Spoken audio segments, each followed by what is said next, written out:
Hi friend, आज जो video बनाने वाले हम सेल्फ बेंडेड पे और ये है टीवीएस रेडियन, इसका हम सेल्फ बेंडेड बदलने वाले हैं।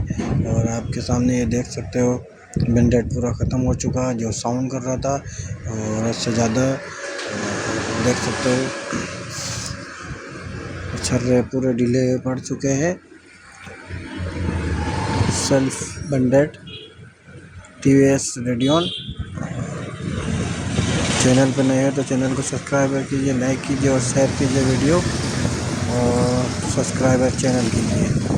और आप देख सकते हो आपके सामने हमने बोल्ट खोल चुके हैं वन वे के, और वन वे बदल के कैसे डाला जाता है आपको दिखा जा रहा है।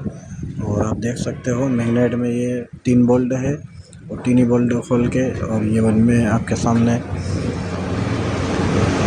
ये पूरी एमरी हो रही थी, छर्रो पूरे गिर चुके थे। इसके लिए बहुत ज़्यादा ही साउंड कर रहा था वन में। और ये आप देख सकते हो